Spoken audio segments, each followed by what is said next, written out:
dude, this is a very adult show featuring very adult subjects and very adult topics. If you're ready for a very adult evening, please get ready for the Drunken Under Quarantine Show Season 3. Remember, stay safe, stay drunk, stay underwhelming.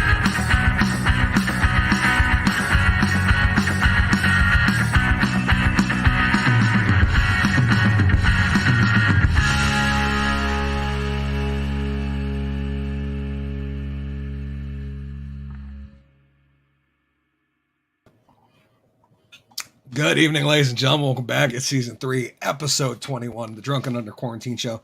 Tonight, as you can tell by the title, we're trying something a little different. We're going to be talking about Martha's Vineyard, Burlington Pride, vegan cannibals, and Nick Grandchamp might drop by on the show later to let us know what's going on with him.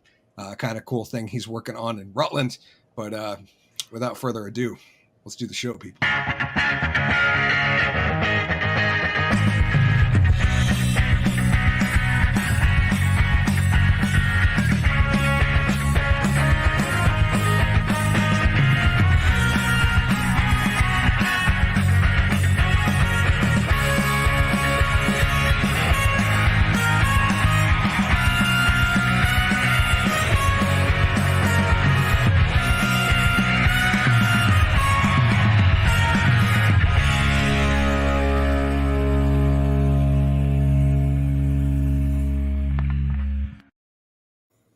Yeah, welcome back, ladies and gentlemen. I'm, of course, Hickory, the Drunken Underwhelming. Welcome to the Drunken Under Quarantine Show, Season 3, Episode 21, featuring GW, Foley, Twigga, and me, Hickory, the Drunken Underwhelming. Tonight, we got a bunch of topics to get into.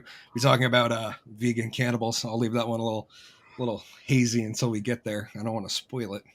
We're going to talk about the next great moral panic, Tide Pod, step out of the way. We're going to talk about the Martha's Vineyard debacle, what I think Lindsey Graham's trying to do. We're going to talk to Nick Grandchamp, hopefully figure out what he's doing in Rutland. We're going to talk about Burlington Pride. And then in the after show, we're going to get into the latest boosty boost.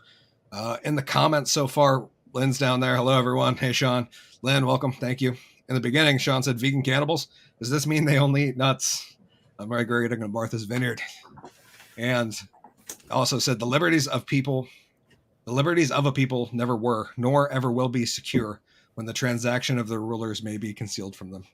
True story. But without further ado, welcoming to our spotlight stage, my man, my boy, my comrade. Please help me welcome Mr. G.W. Foley. What it do? It is I, G.W. Foley, and it is Wednesday night, motherfuckers. Got the alert on my phone. Twigga left. Fuck. Hopefully he'll be back. I'm pissed at myself. I had the afternoon off from class, and I got out of school early, and I was gonna sit down and do all my homework and be prepared. And I fell asleep. I fell asleep with my dog in my lap, and I didn't get any shit done. I'm fucking pissed at myself. So, I don't really have a punchline for that other than fucking I fucking suck at life. I now have more work to do. And yeah, it's fucking ridiculous. Let me try to grab Murph. No, the calls Murphy from the crowd. He was like, fuck this shit, and ran away from me. I would try and show you Murphy, but he's right now being a spaz. Welcome to the show, tomorrow. Thank you for being here. We got a handler. We got a handler. Oh, there we go. Oh, we got the Murphy. He's getting huge. I know. He's 7.5 pounds. My wiener is ginormous. It's getting bigger every day. Yes. What's up, man? Yeah. So, I got nothing. I really. No, you got the money shot right there, dude. I got the money shot. Yes. His fucking untethered cock right in my face. What up, Kay? What's up, Brandon? What else is like same shit? Always the same shit. I'm fucking tired. I'm sick of dealing with fucking 20-year-olds. I want to smack the shit out of them. They're fucking obnoxious. And so one of my classes, I have a high schooler in it. Like she's like taking college courses for credit, but she hasn't graduated high school yet. And she was saying how intimidated she was by all the college kids. And I looked at her and I said, look, it's like wild animals. They're more afraid of you than you are of them. And she's like, that's a great way of looking at it. I'm like, yes, I just have to tell myself that all the time. That's, they scare the shit out of me. They say words that I don't understand. Like for example, I had to ask a question because someone said, yo, what's playing on your aux right now? And I'm like, what the fuck's an aux? Like thinking like, oh, X, like, is that a new streaming service? You're like, no, like your aux cord. Like, I'm like, you guys are fucking, god damn. What a weird way to say that. Yeah. Like, and like he looked at me like I was stupid. And I'm just like, you need to work on your English. You know. No, you don't need to be shortening that. Like, aux input is short for auxiliary input. You don't have to shorten that even more. Like, it's 2 fucking syllables or 3 fucking syllables. We're good. Like you have nothing important enough that you have to speak fast enough to what's up, man? To be like, oh, I'm gonna go and shorten fucking words that don't need shortening. I fucking can't stand it. Anyways, let's turn over to Twigga, see how he's doing, and yeah. And happy belated birthday! Appreciate it, bro. Appreciate it, man. I'm old now, you know what I'm saying? I'm probably like the oldest person here now. No, I'm just playing. No, that's G-Dubs. He's the grandpa. Is he? How old is G-Dub? Yep. I am 42. Hell no. Yeah. Yeah. For real? Yeah. I thought you were younger than that. Well, No. hey, that's what's up, though. I look good for my age. I look good for my age. I don't know if I can say you do, but yeah. Let's get more. What's playing on your Zoom? Who's got a Zoom? See, that would have made sense. I would have understood that. Oh, that's hysterical. That's such an old reference. Oh, I missed that story, man. My shit's fucking up. But anyways, man, I really ain't been doing much, bro. I'm just trying to post videos and trying to go viral off this YouTube or off TikTok. I wanted to. I don't even post TikTok videos. I just post my videos on TikTok and trying to go viral. So that's it, bro. Just trying to do that and fishing, like always. Finally skinned I skinned the alligator gar for the first time, bro. Ooh. That was fun. It's a bunch of meat on. How big was it? I think she caught like a 4 foot. I think it was almost 4 foot. I think it was 4 foot. Honestly, could have been That's a a little fucking bigger. huge fish. I made a short on my YouTube channel, bro. So you gotta check it out. You can see exactly what it is. Be watching that. Yeah, and I filleted it, and I actually did pretty good, bro. My first time ever filleting a big ass fish like that, and I actually did pretty good. I got it in the freezer. I tried cooking some of it, but I fucked it up because I didn't cook right. I didn't have fish fry. I didn't have oil. I just had butter. I tried to do it different. Didn't work. So now I got fish fry. Now I got oil. I got a bunch of alligator gar meat in the freezer, so I'm gonna cook that and see how it goes. See how many bucks you gonna give up to? Well, who you trying to? He's talking to you about the alligator gar and like thinking. Oh yeah. Oh yeah. Hey, I got you, my boy. But other than that, bro, that's it, man. Just trying to make it, bro, like everybody else, bro. Just trying to make it. Nice. And I'm sorry I missed last week. No, you're good, brother. I missed last week. It happens. Yeah. Let's my week in review. Pretty good. Cooling down up here in Vermont. I ate my first slice of apple pie the other day, and it was absolutely wonderful. Like big news is apple pie. Yeah. Well, it was baked the day before, but it was. Well, I mean, but it's still so it was like baked.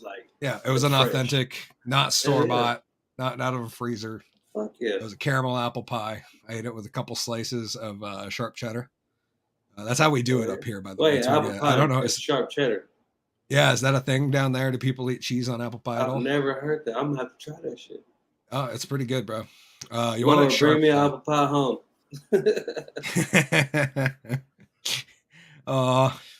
Hopefully Twig will be back. Anyways, the big news this week, as we're moving along in the Turf Type All Elite saga, the B-side for that single. Okay, Twig is back. Nice. Yeah, in the Turf Type All Elite saga, G-Dub's got the video. We're working on that. But the B-side for that single coming out will be is being worked on right now. And in other Hickory news, I put up a 5-song EP for my old band on Spotify and iTunes to test the service before the new stuff goes up. So I wanted to make sure everything worked all right before I promoted a release, and all of a sudden it didn't work. So if you do want to go over to Spotify, Uncle Dad and the Family Secret was my band. And here we've got a 5-song EP we put up called Uncle Dad and the Family Secret 1.5. First 4 tracks you can find lyric videos for on my channel. The lyrics are up for these. And we included a bonus track. This one's called Everybody's Type, and I'll play a couple seconds of it. This was me back in the day trying to write a song that sounded like a CKY song.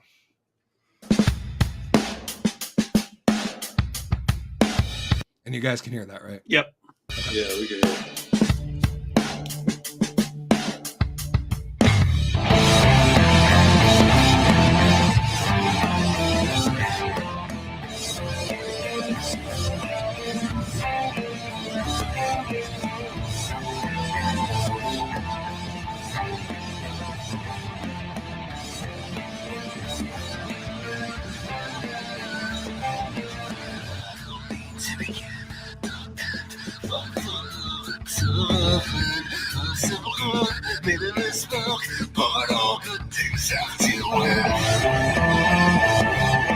Okay, so I'll let you guys go see that on your own if you want to. Won't drag that out any longer. But yeah, there is 5 tracks up there. Our favorite being Sell Me Short. But we also put up She Never Showed Up, If You Ever, 5 years, and Everybody's Type. And these were songs recorded back in like 2008 to 2012. I think the release date for these ones was in 2010. That's what we put on Spotify. Who knows? Scamora said definitely got some CKY influence. Yeah, that was actually like one of my hobbies when songwriting back in the day, was picking an artist and then trying to write something similar to them without sounding like I was trying to rip them off. And yeah, Everybody's Type is a fucking groovy tune. Marcy said, "You kids pipe down. I'm the oldest here." Yes, man. And Sean said, "Moving on up, looking at you." Yes, it will be up on iTunes as well. That's coming. And then hopefully we'll be able to announce a release date soon for the Turf Type All Elite single and B-side with a video and even some album art. So that's all I got. You guys ready to get into the regular part of the show? Yeah, let's do this. Let's do it.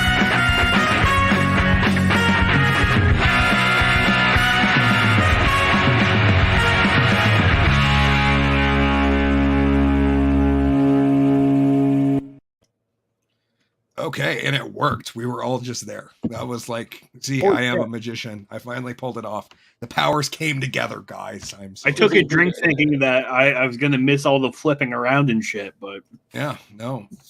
And to be festive, I got a pumpkin, and it's real. Just want to. Oh yeah, one of the school ones.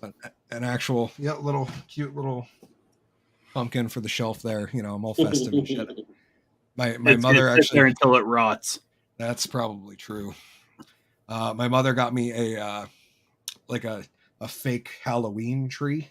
It's all just like an old gnarly tree, and I'm actually building a pot for it right now that should be on set next week. So cool. Yeah. It's got a little crow in it, which I'm like, I should find a dove really, and then kill it and then put it in the tree. That would be much more magician-like. Hang it upside down. Yeah. Have a dove instead of a ghost hanging from the tree. It's a dove. That would be awesome. What's up, Dylan? Dylan Dooley at Twitter with our reaction powers combined. Yes. Yeah, we still got to do that. We're working on it. I haven't forgot that premise. We just got to figure out the mechanics. Let's get into the first topic of the evening. I got a first. Hold on. Sorry, I'm gonna stop that share. Start new one. It was my screen share was being fucking weird earlier. Like wasn't working if I shared audio for whatever reason. So okay. Here we go. First topic of the night. How the drunk is this news? Fake meat dealer decides he's had enough of fake meat. Opts for human meat instead. This is what we're talking about. We're talking about vegan cannibals. I know. I like a sensationalist headline. That's why I like to do those because they're fun. But here we go. This is from New York Post News. Beyond Meat COO Doug Ramsey. You're familiar with Beyond Meat, Twigga, right? Like the fake burgers and the fake sausages that are supposed to be like super real. You know what I mean? Yeah. But they're not. Like the Impossible Burger at Burger King. Yeah, but the like the one that competes with Impossible Burger. There's like two big companies. Oh, okay. Beyond Meat is one of them. Impossible's the other one. Gotcha. So Beyond Meat COO Doug Ramsey suspended after allegedly biting a man's nose. This was up yesterday, the 20th. A top executive at vegan food company Beyond Meat was suspended after he was accused of taking a bite out of a man's nose outside of a University of Arkansas football game over the weekend. Because nothing says, I want to taste human skin like watching that pig skin. Am I right? Yeah. Skimora said Halloween time. That's fair. Chief Operating Officer Doug Ramsey was suspended immediately after the 53-year-old allegedly punched and chomped down on a victim's nose, the company said in a statement Tuesday. Ramsey was arrested. Yeah, dude. Like, even worse. Like, because at least you can't see the dude biting your ear. Like, it's off to the side. You're not, like, watching it happen. This when you're watching, yeah, this is way worse. Chief Operating Officer Doug Ramsey was suspended immediately. Punched him. Yep. Ramsey was arrested Saturday for the attack, which left the victim with the flesh taken off the tip of his nose, KNWA-TV reported, citing a police document. Ramsey's also accused of threatening to kill the man in this dispute, which broke out while they were leaving a parking lot garage in their cars following the Arkansas Razorbacks win over Missouri State on Saturday night. Ramsey joined the vegan company after he was with Tyson Foods for 30 years. So he went from producing chicken products to fake meat. That's and announcing Ramsey's hiring last year, Beyond Meat founder and CEO Ethan Brown said he could not be more thrilled to bring on the experienced executive. Were you going to say something, G-Dubs?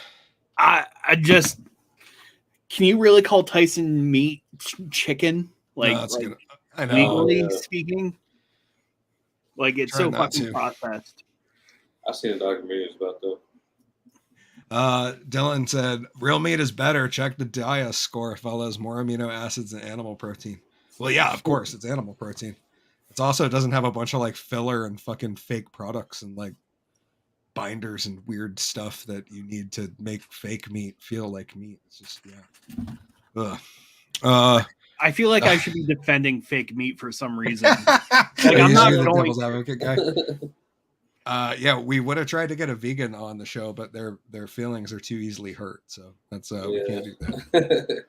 I'm willing to be friends with almost anybody but a fucking vegan. That's like where I draw the line. I have some vegetarian friends that I can get along with because they'll admit that like cheese is good, and some of them will even admit they wish they could have bacon from time to time. But anybody who's like preaching at me that eating animals is bad, I'm just like, basically I'm the one who preaches. That I don't like preachers. Skimora said maybe he had some bath salts. That's possible. Sean said they package everything except the cluck. And Rockford Files said, I wonder if human knows when it smells. That's funny. It's funny. I would assume if it was going to, after a football game, when you're like drinking beer and eating shitty hot dogs and stuff, is like the time where your nose would smell the most, right? I want to know what the CEO or COO was eating at the time. Like, did he go to the tailgate party and bring a bunch of fucking vegan sausage and be like, this is just as good as regular stuff? And the guy was like, no, it's not. This tastes like shit. And the guy was like, fuck you. I'm going to bite your nose. Like, that's what the fight was over his products. It's possible. That's where my head went. It's just bizarre to me that, you know, you would bite another human if you weren't willing to bite a dead animal. It's here is a all the time. That's crazy. that is the that's what the products look like, by the way. Yeah, the company struggled mightily this year, probably because their product isn't very good. The company's stocks dropped 75%. This is not in because of the bite, but just, you know, side note, he's probably under some stress, which has brought the market value down to 1.2 billion or 1.02 billion. 3 years ago, the company was worth 13.4 billion. Oh, wow. Damn. The company big lost significant, bro. $12.1 billion. Yeah, 12.2. That's a big ass value. fucking That's a huge drop. Someone He was gets fired. Ramsey was charged with terroristic threatening and a third-degree battery. Shit, if I lost that, I would too. Yep. Like, oh, sorry guys, I only lost you 12 billion. That's Skimora said depends on where your nose has been. Yes.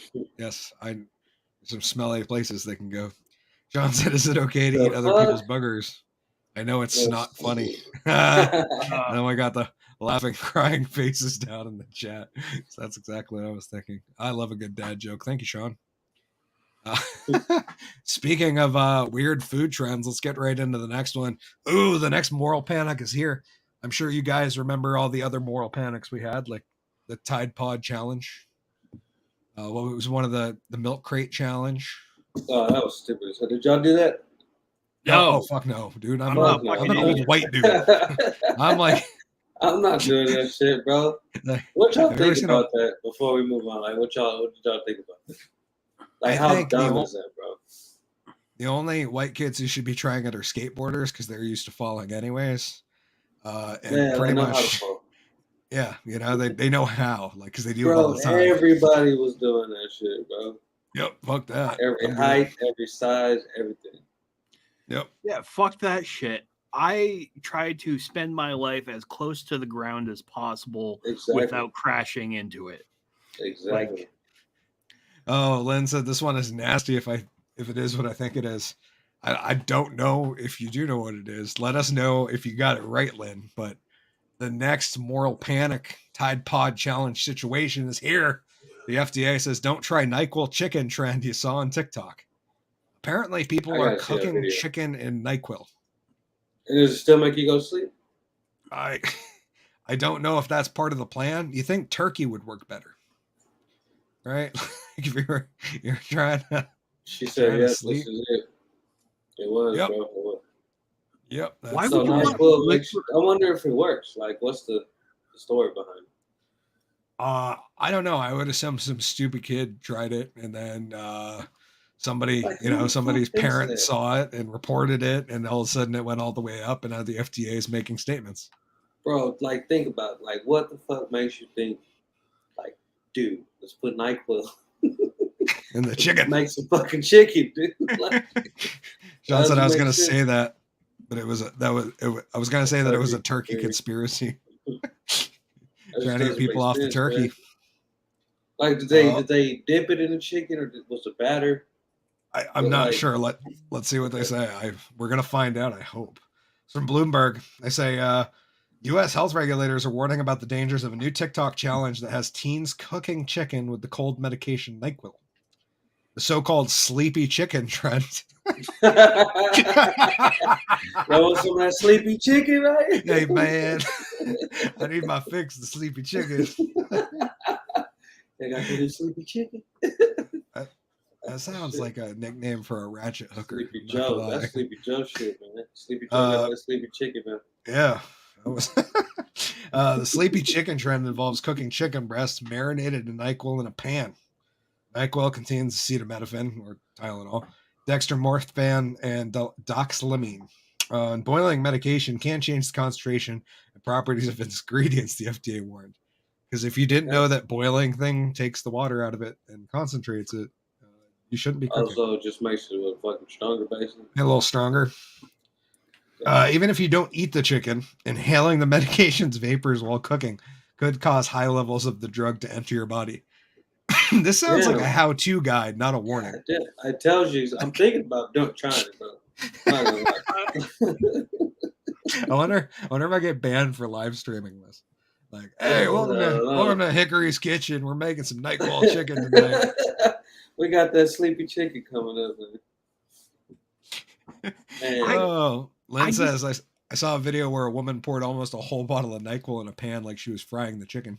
So what happened though, Lynn, after that? Like, we got to find out what the fuck let us know what happened. Did it look like it was frying? I imagine. Why would you want to eat green chicken? Like, I'm assuming that like the juices would soak up into the chicken if you're marinating it. Yeah, especially you're like using these flavors. I mean, maybe like the orange. I don't know. No, Sean said that sounds like a Bill Cosby's new for chicken franchise. Oh, savage chicken. Sleepy chicken. It comes to pudding. The trend is the latest example of how the power of social media can influence people to eat unsafe products. Following fads that had some children eating Tide Pods or consuming large quantities of Benadryl to get high. The FDA, concerned about the increase in dangerous health outcomes from online challenges, released an advisory last week urging parents to keep over-the-counter medications away from kids and educate them on the consequences of following social media advice. Maybe the real story is parents should take their kids off the fucking social media to begin with, and they wouldn't run into issues like this. Never happened. Yeah. Never happened, bro. They have to. No, I know. Phones, they have fucking iPads, they have Xboxes, they have too much shit, bro. Yep, I'm saying if I have a child that is not having a phone or social media. If you have a child, get them a jitterbug telephone. You know, jitterbugs. Oh yeah, they're going to private school. Like, I have a child. The wife and I were talking about it earlier, actually, and it was like the conversation was like, so if we have a kid, either one of us is joining the school board or we're paying for private school. Like, those are the two options, honey. So like, let's figure out what you want to do because. Oh, Nick is in. Look at that second motherfucker. I just got home. What's up? What's going on, dude? We're just talking about cooking chicken and NyQuil. What the? It's the new moral panic, bro. We got the FDA is telling people not to try NyQuil chicken. It's that sleepy chicken. What? Sleepy chicken. How does it get into NyQuil? Dude, no. People are putting the chicken in the NyQuil. Yeah. Wait. Marinated. So I just came from a hippie co-op. So I'm going to tell you this. You know, I don't know if that's organic, but I'm sure they'd freak out about it. Oh, it would be quite the moral panic down there at the co-op. Dude, I would say it's definitely not organic. I'm going to tell you this, you know, working at a co-op, I'm just going to be honest. You know, it's hard. It's hard to deal with some of these people. I had a question the other day. Hi, son, here, can you help me with this? Yeah, sure, no problem. I really want this coffee. This coffee looks really good. It's really nice. Here, made in Vermont. Do you know what type of water they filtered their beans with? Is there a way we can find out that? And I'm like, no, there's probably Burlington water. Like, what do you want me to tell you? Like, yeah, I want to call the roaster up and say, is it filtered? You know, we just need to know. It's kind of a deal breaker for this lady with a Eat More Kale shirt on, you know? So. Do you have a water softener up there? It's watered, filtered straight from Mount Mansfield. And I'm just thinking, I'm like, this girl does nothing for her husband if she's married, you know? she ain't licking any taint, you know, she's not even drinking coffee. She's not even drinking coffee beans, you know, that's not distilled water. So that's wild. Anyways, listen, I'm sorry I'm late. I got out at 8. Time I got back here at Crescent Street was time I got out of there was 8:05, so it put me a little late. So I'm sorry if you guys were waiting up. No. We figured you were going to be a little bit longer. We actually have like 2 more segments before we got to your part, but whatever, you're good. Keep doing it. Welcome to the show, brother. Right. Oh, by the way, Twigga, this is Nick. Nick, this is Twigga. What's up, Nick? Dude, what's up, my man? I think I've heard about your name dropped a couple times with these folks, and I think it's awesome. Are you a comedian too? No, he's a YouTuber. I'm funny, but I'm trying to get into it. I want to, show so. Well, hanging out with these folks, it's the best way. Very funny people. Can't tell you the amount of times GW just literally makes me laugh every single time I talk to him. So GW laughing makes me laugh. That's Well, you lost guys carry on. Carry on. I'm sorry. got it. So yeah, we're talking about sleepy chicken. Let's read some comments real quick. Oh yeah. Rockford Sleepy File chicken. says pudding and chicken. Yeah, that's a great name. The fans decided earlier that's gonna be Bill Cosby's new chicken franchise. Pudding and chicken with the sleepy chicken. Yeah, That's fucking fucking marketing right there. We got marketing geniuses down in our comment section. So, question: would anybody try anything that's called sleepy chicken, not knowing what you know now? No. I would have before. You know what I mean? Like, You think so? like if it was like the special at like the Chinese place, you know, where they Nah, have not like, in no Chinese place. I wouldn't try no sleepy chicken Oh, in no Chinese place. yeah, dude. If you're gonna eat something called Nah. Happy Family, why not sleepy chicken, right? Like, Granted, I have eaten drunken pasta before. So fair. Okay, I Yeah, get drunken that. noodles. Lynn said it was a short clip. She was just pouring on chicken like she was giving it a bath. Lol. I really don't know what happened. I think she was doing it because it's a challenge. Yeah, that's kind of what I people do want to know because if they are people are stupid. eating the chicken, like if there's side effects, like does it make you sleep? That's what I want to know, bro. Or they're just ruining chicken. for Yeah. camera value. That's Camera very talk, in possible that too. case, I'll do the same thing. Sean says sleepy chicken. No, that's our president. Lynn said I agree, Sean. Anyways, we'll get back to the article here. Let me pull that down and that back up. But it basically sounded like a how-to, telling you don't like stand over the pan, inhale the fumes or anything. Inhaling NyQuil fumes could cause breathing issues, hallucinations, loss of consciousness, or even seizures, said Bill Sullivan, professor of pharmacology and toxicology, Indiana University School of Medicine. The vapors that are created as the NyQuil heats up also carry many drug molecules, which can get into the body through inhalation, he said. Inhaling these fumes can irritate the lungs and expose the individual to high doses of the drugs, which can alter brain chemistry. I think that's the goal, right? So I love that, like, the stuff most of my friends did when I was a kid are evolving. Like, drugs are just evolving into, But like, you ain't never had that sleepy chicken though. it's like, dude, we just did robo trips. Like, oh, well, if you take Robitussin, you turn it sideways, shine it up, it'll really get you fucked up. Yeah, that DXM is a hell of a drug. We always follow the label. And this is definitely an off-label trend that's happening. Yeah, because I haven't seen any recipes on the side of a bottle of NyQuil. Thanks for the heads up, fucking asshole. There's already a microbiological risk, and adding it in this medicine would make adding chemical risks as well. Social media challenges can be particularly dangerous for young people because they're fueled by the pressure, the FDA said. For its part, TikTok has previously banned certain hashtags associated with dangerous fads. Certainly, search for the results for NyQuil chicken have been deleted on TikTok. Instead, users see a safety warning that reads, "Some online challenges can be dangerous, disturbing, or even fabricated." Searches for sleepy chicken or misspelled versions of chicken did not produce results. Did they try the CHIKN that Chick-fil-A uses? I just want to know. Chill.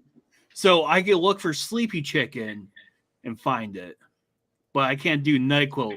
It's a fucking trademark infringement. Yeah, can't use NyQuil's name. Say, content that promotes dangerous behavior has no place on TikTok, company spokesperson said in an email. This is not trending on our platform, but we will remove content if found and strongly discourage anyone from engaging in behavior that may be harmful to themselves or others. That's the story of good old sleepy chicken. Fucking crazy, dude. That's Kids crazy. are nuts, man. I feel like a little more every day I'm like that old man that's like, the fucking kids, man. They're out of control. It's like, dude, it's like wilding out, man. Like, people be wilding out. I see it all the time. Like, people come into the store, I'm like, God damn, you guys be wilding out here. It's just like craziness, and I'm just like, you got old ladies yelling at other old ladies for not wearing a mask or doing this. I'm like, you guys are fucking crazy, man. You know, like, you guys are fucking crazy. You guys gonna be like smashing each other's faces in at fucking 70 because someone didn't have a mask on. I'm like, damn, you guys about ready to go to the bout for it? I'm like, at that point, I saw some older lady, and not in her 70s. She was probably like early 50s the other day. take her N95 off and set it on top of a counter. Wow. And I sick. looked at her and I was like at work and I was like mortified. And I literally looked at her and I was just like, like fucking did like the gross jitter. It was like the second she picked it up, I was over there with a bottle of Windex, just like hosing down the top of the counter. I'm like, you might as well have just spit on it. They what? People still wear masks where y'all are? Oh yeah, there's a bunch of cult members up here, dude. Yeah, we got we got like the Barnyard Bernie folks, which I'm not hating, but I mean, what I'm saying is that no, the Branch Covidians. They're true believers in the sense that like I'm all good with people just doing what they want. Like I don't have a problem. But when people be rolling up like pointing fingers up here, it's like wilding out because I'm like, yo, back in my day, people said when you point a finger at someone, 3 more pointing back at you. So I ain't looking at them. I don't point fingers and I don't call the cops unless fucking, I don't ever. But I mean, another thing I don't do is fucking think my shit don't stink because I know I'll be reeking up the room. No, we have a sign right by the door with a picture of a revolver on it that says we don't call 911. Well, street justice, bro. Fuck around and find out. That's what I say. The sleepy chicken sounds like sleepy chicken sounds like something else. Winky, winky. Yeah, yeah. It sounds like something dirty. Sean said it was like this, like a customer shaking out a condom at the cash register. Yeah, it was that gross, dude. Like I would have rather she just spit somewhere. Right. But like taking off an N95 and like putting it on stuff is just like all your germs and everything that's filtered out by that mask is now sitting on top of a food service area. Yeah, dude. You're a fucking disgusting bitch. Okay, I see. Rockford File said they be smoking NyQuil now, day and night. That's what I heard in my head because I heard that song the other day for like the first time and like I don't know since the Kid Cudi one. Yeah, dude. I was like, damn, this is a fucking jam. How did you do a reaction to it? No, it was my wife. My wife remembered that our TV has like a music channels, and so she just threw on like the 2000s channel, and it was going on in the background, and all of a sudden I had heard 5 songs I hadn't heard in 10, 15 years. Like, oh yeah, but that one, I was like, damn, Dan Night's a cool tune. I love that the vocal rhythm in that song is great. It was good. We'll bump around topics since Nick's here. Let's not delay. Here we got a picture in the Rutland Herald. Oh, I was gonna say the bumpers was wrong. They called him Sean. I was wondering, like you kept saying something different. Whoops! I have a different one then. Hold on. Nick Grandchamp and the Mystery Machine. Here we go. So. Oh shit. Editor's pick, RutlandHerald.com. Here we go. This is our buddy Nick right here. Rutland Herald's the nearest city to us, the one that Nick and GW come from, and the nearest one to me. City of Rutland. Daddy. Yeah, I was thinking about it the other day, and I was like, for as much as like I hate on Rutland, at least you guys have a McDonald's that stays open 24/7, and that's a lot more than Burlington can say at this point. Are you still up in Burlington? Is that where you are? Or? Oh no, I'm at Bridgewater. I live out in the middle of nowhere, bro. Oh, there's a lot of bees going around. I hang out with ugly people who look like me. That's all that is down in Bridgewater. It's like there's like 4 families that live down here. It's great. Over, but he doesn't do that anymore. Oh, yep. Sean called me out. He said the name under Nick changed to Sean. Sean, I'm sorry. I didn't mean to do that to you. I hit the wrong overlay. Anyways, let's get into the article as we were talking. Mystery Machine hits Rutland. Here we go. Nick Grandchamp's Mystery Machine. Nick Grandchamp poses with the Mystery Machine Friday at Music Man on Center Street. Grandchamp modified the vintage sticker machine to dispense small items created by local contributors. Nick, it's not making you uncomfortable that I'm reading this. Like, no, you're not here, right? You're fine. Okay. I just wanted to make sure because I realized right after I started reading it, I was like, I've never read an article about somebody in front of somebody. So this is a first. This is like articleception. You can even put stuff in there that's not true. Like Nick Grandchamp thinks he's cool wearing a jacket. Okay, I'll joke around as needed. Even if he wanted to try, Nick Grandchamp said there's no way he could make any money off his latest venture. When Grandchamp stoked the nostalgia of Rutlanders in 2019 by operating an arcade full of vintage video games, it was all free. The sticker vending machine he placed this week at Mountain Man Music on Center Street will cost 50 cents to anyone who wants to operate it, but Grandchamp said all proceeds will go to the Rutland Area Food Co-op's Roundup program, which supports a variety of local causes. The machine is not loaded with stickers. It would have been dispensed. Sorry, the machine isn't loaded with the stickers it would have dispensed in Grandchamp's childhood, though. He said all manner of items can fit in a cardboard sleeve that once held the stickers. You can put a photo, Grandchamp said. You could put a recipe, a joke, doing a film, photography, doing art in general. I was trying to figure out how I could give it out to the masses. I still believe in physical media. Just having art on Instagram isn't enough for me. I think it's a cool idea to have something physical. I tried to think of what would be a rad way to get that to people. Grandchamp found what he was looking for in the format of all-star vending sticker machine, which is fucking awesome. That's an awesome story. I bought this from the dude on Craigslist that used to sell stickers in the 90s, he said. He said the machine used to make him $300 a week. He had it at Hannaford's. I paid $50 for it. $50. Which raises the question, like, if it made him that much money, why did he stop doing it? Because it stopped making him $300 a week. Exactly. Okay, that's probably the case. And also, not a lot of people have quarters anymore, which I'm finding out about, but it's still working great. Yeah, that makes sense, actually. Grandchamp said he's eating the cost of the cardboard sleeves, which cost $40 for a pack of 100, hoping people who use the machine will leave them in a nearby bin for reuse. He solicited artwork to fill them for people in the community. 2 quarters inserted in the machine Friday returned a small, unsigned photograph of a tree. People have donated all kinds. It might have been a hickory. People have donated all different kinds of art, from hippie style to punk rock. He said Yellow Deli put in some matcha cards. You don't know what you're going to get. It's all PG rated stuff. There's no politics involved, and it's all meant for the community. Grandchamp said he plans to rotate the machine among receptive downtown businesses. Music Man owner Mache, I'm going to pronounce that wrong, Meshach Touring. Meshach, yeah. Meshach. That's a great name. It's cool. Said it was already proving popular with its customers. I bet 10 people used it yesterday. He said it's got great color, great graphics. It's got Nick Grandchamp's name on it. People are just going to give their money. Anyone interested in donating can reach out to mysterymachinerutland@gmail.com, and please do if you have something. That would be awesome. I'm hoping they'll influence people to have courage to put their stuff out. He said, I think 50 cents is kind of cool. You can't be disappointed with what you get, but it's enough you'll generate something. Art is worth something, even if it's just a stick figure.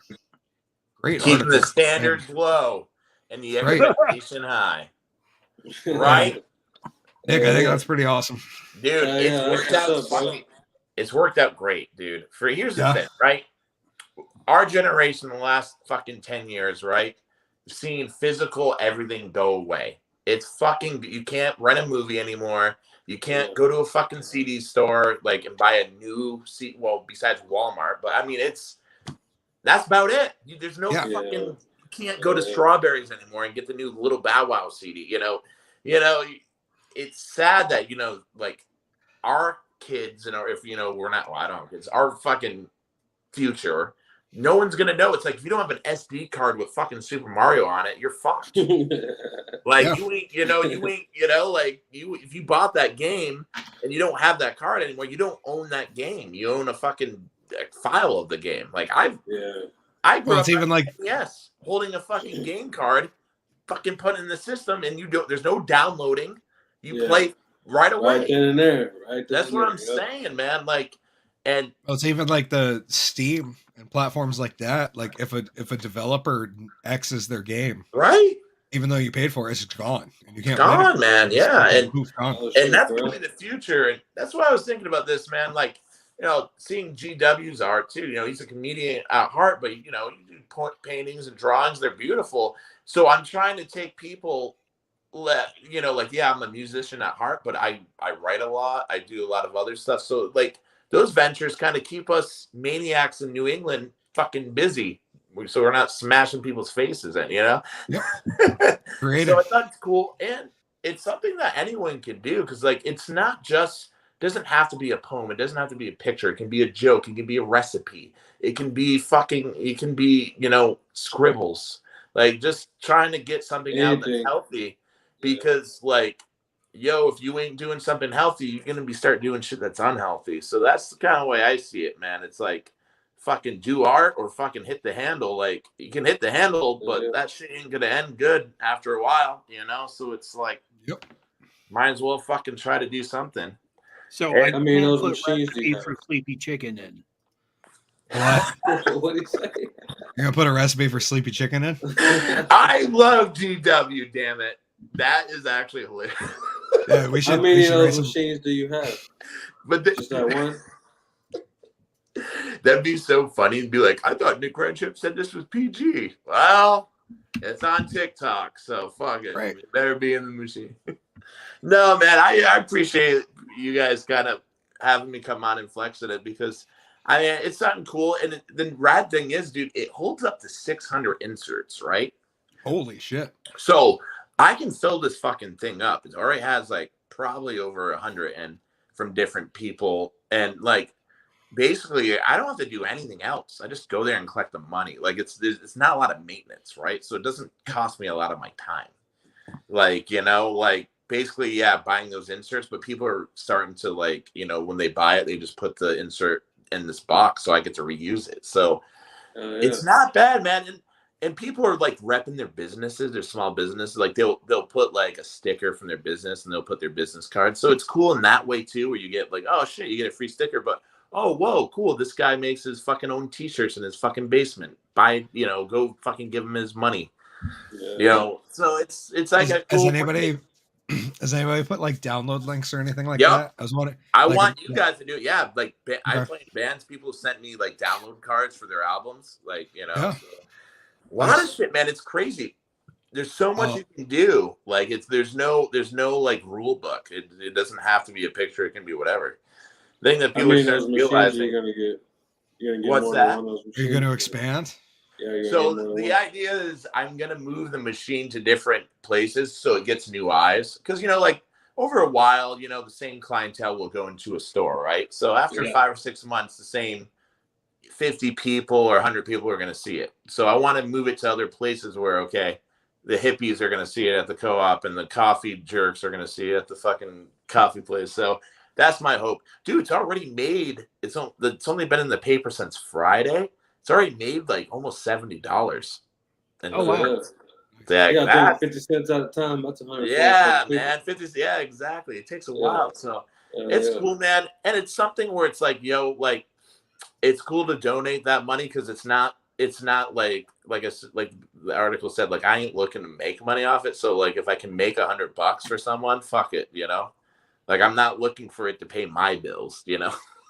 So how does that work? Like, is it that the proceeds doesn't go to you; it goes to everybody? So at my job, we do a roundup program. So essentially, we do like a program for local nonprofits around Rutland. So right now we're doing the food bank. So if you went and you bought a candy bar for like 89 cents, we would ask you like, well, yo, you want to round up the 11 cents for the food bank?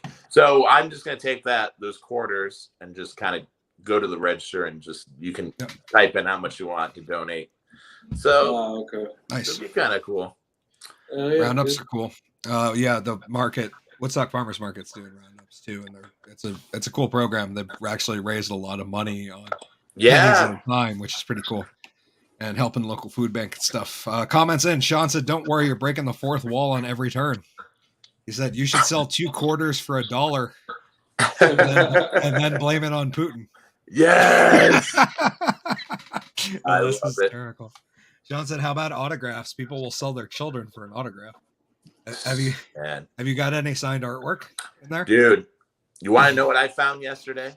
So I'm a big thrift store guy. I go to thrift stores, but I don't resell. But I go to thrift stores and I fight the resellers. But I found a shirt that it had Firefox. Remember the search engine? Yeah. And it had 3 signatures underneath it. I'm like, why? Well, who would sign a shirt like this? So I bought it because I'm like, I like old tech stuff. I got a Windows XP. Yeah, that's cool. And I looked up the signatures, and it's the dudes who like created Firefox. It's like, oh shit, it's so weird. What a weird find. Yeah, I'm like, so it's talking about signatures. It's so weird. I'm like, It must have been at some fucking rally or some shit. I'm like, it's old. It's pretty old. I don't know, man. I mean, I'm just a retro dude. You know what I'm trying to do? So I did a free arcade for the community. I did this fucking sticker machine, but you want to know what I'm going to try to do this winter? And I have a couple leads. This is what, only as a pop-up, so it won't last forever because I don't want to do this forever because the idea probably won't last good for long term. But I have a collection of VHS tapes, a pretty wide collection. People throw them away, right? People are throwing them away. Yep. So I take them.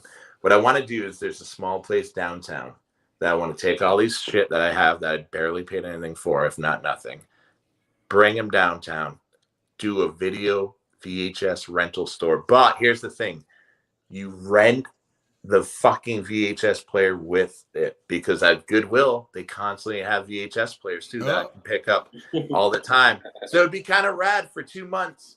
Go down there if you got a first date or if you want to watch a movie because it's fucking cold in New England. You search just like old school and get it. I think it could happen. In fact, that it would cost me almost nothing to do because I'd have to get the downtown donated like it did the arcade because that'd be fun. GW, wouldn't you go down there? No, because I don't go to downtown Rutland. Why? It scares me. It scares you? I would go. The benefit is I would have a VHS player that I could watch my other VHSs on. That's actually kind of sick. I've kept like a handful of the most important ones. Like I've got my grandmother's copy of Night of the Living Dead. That's sick. That's actually I think that's pretty cool. And then recently, 3 or 4 years ago, it was recently because it felt like recent because I haven't been to a yard sale since COVID. I picked up an original copy of the Teenage Mutant Ninja Turtles on VHS because that was like my all-time favorite movie. On like the VHS I watched them. Well, it's a toss-up. It was either that or Jurassic Park for the VHS that I watched the most. But I bought an original copy of the Turtles. I fucking love that movie. Still do. You don't miss VHS. Yeah. GW, let me ask you a question. Are you scared of downtown? Just be honest. Just be honest. I don't like going there because I don't like the people. It's a bad mixture of fucking drug addicts and hippies. Like I can't fight you on that. I can't, and I don't think I've seen you downtown very often. So I think you're right.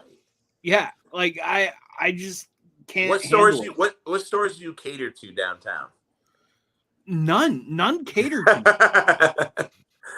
That's good. It's fine. I didn't know that about you. No, yeah, the last time I was really downtown, other than driving through, like I had a job interview at the Boys and Girls Club, which, by the way, I didn't get. Thanks, guys. You would have been awesome. Larry finally retired. Was it for Larry's job? That fucker. I don't know. This guy really didn't like me. What? And of course, I was also like, I don't know. He's like, it says you can't work Wednesday nights. Why can't you? I'm like, because I do an internet show. And he's like, oh, okay. Like, you're dedicated to your craft, GW. Damn it. There's nothing wrong with that. I'd want to hire someone that's dedicated to their craft. We got a great comment in from Lynn. She says, has anyone ever heard of a Laserdisc? We used to have Laserdisc player, but we sold it $200 10 years ago. We still have a disc, Star Wars. Pretty cool. Yeah, Laserdisc was like the vinyl version of. Oh, you mean one of these? Yeah. Oh, shit. There we go. Yeah. Fuck yeah. Oh, he's not bullshit, bro. He's got every fucking thing.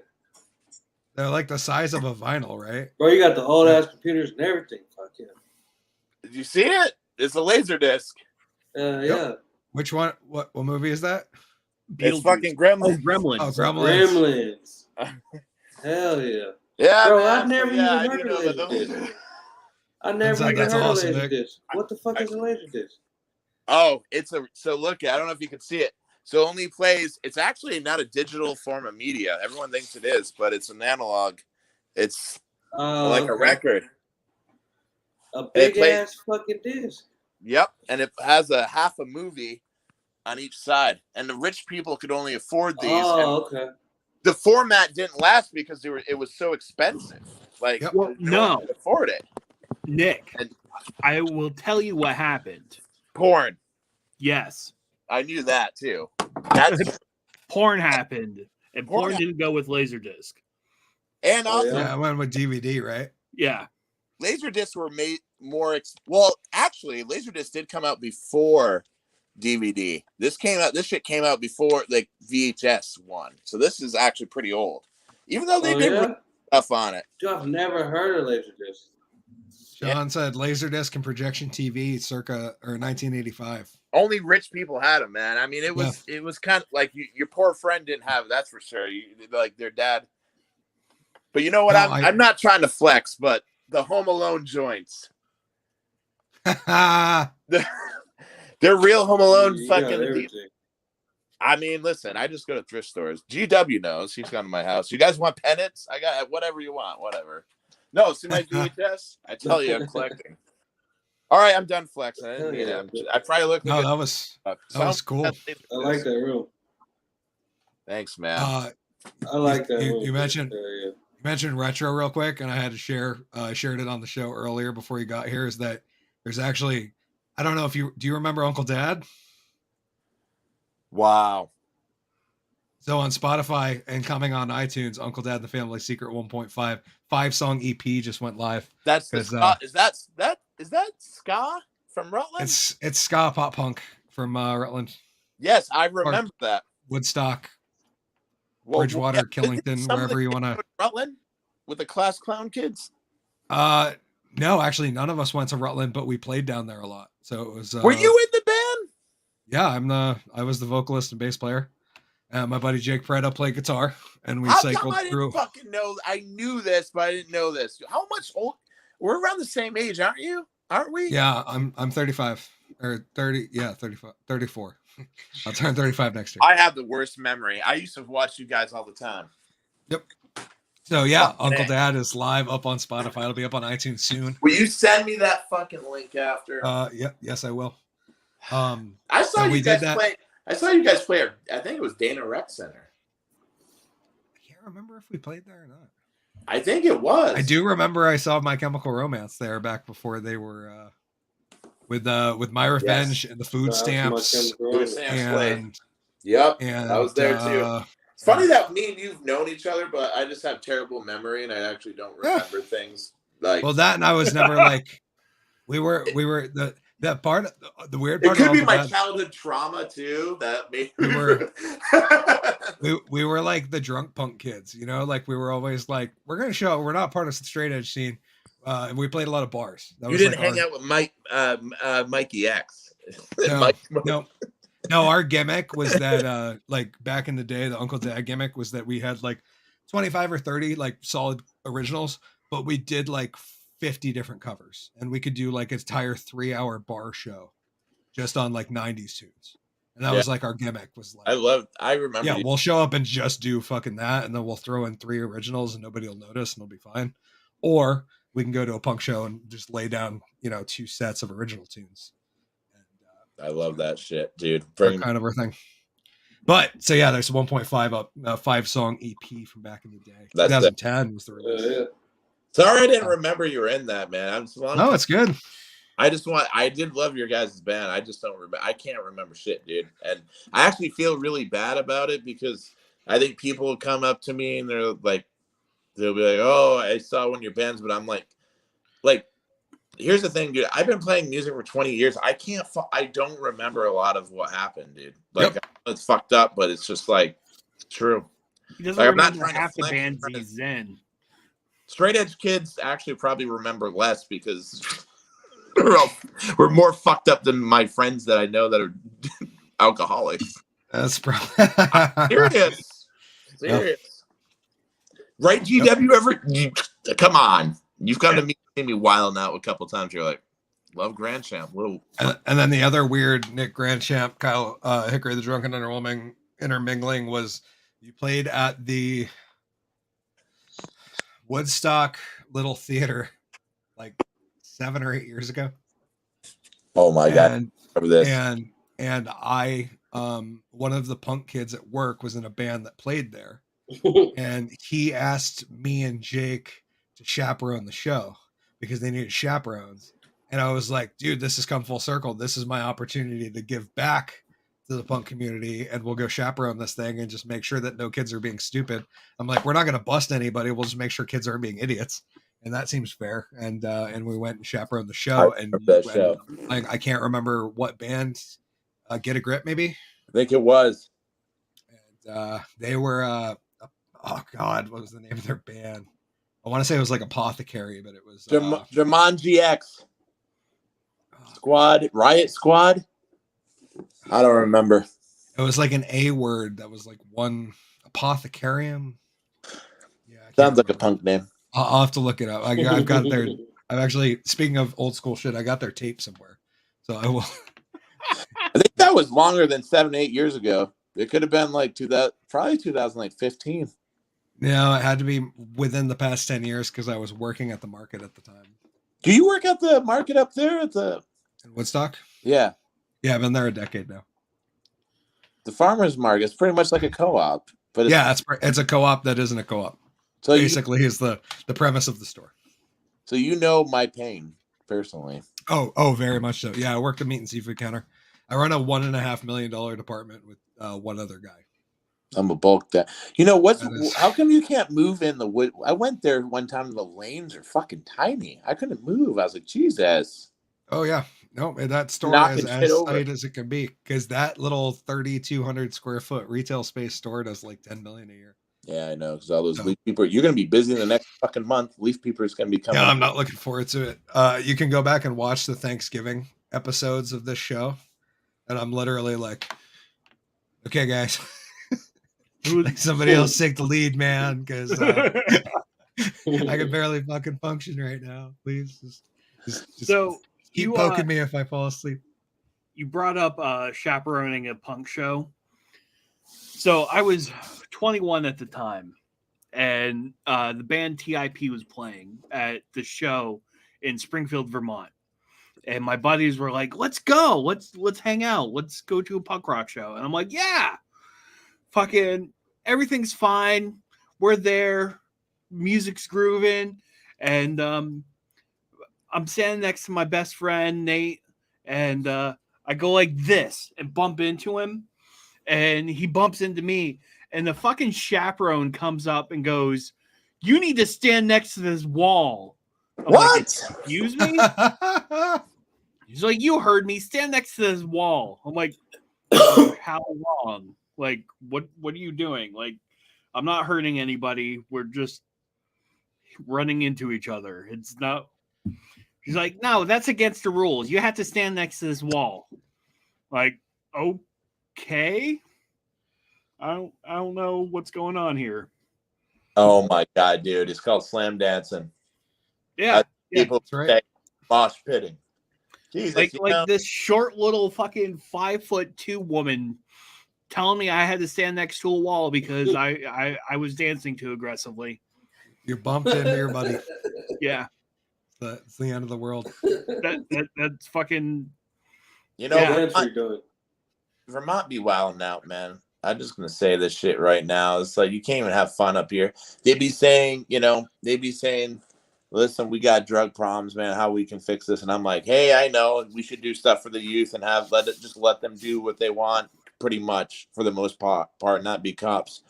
Oh well, yeah, it sounds a great idea, as long as it's not rap, rock, or anything like that. We don't want that. We want, oh well, you can't let people who they want to be. Then you're gonna have fucking issues because they don't feel like they can fucking be who they want to be. And it's just like a stereotype, man, where it's like, you don't like us just because we're loud. I was playing The Clash the other day, a band that came out fucking 40, 50 years ago. Someone's like, wow, what's this racket? It's like, this band fucking came out when you were fucking 17. What are you asking? Like, what are you talking about, racket? Yeah, Sorry, it's not Joe Croce.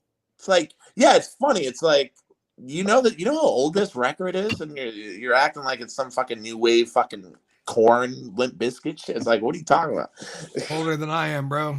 Lynn, so try working for a ski resort. Lynn, I did. I worked for Killington Mountain for 8 years before I moved on to my current job. Okemo.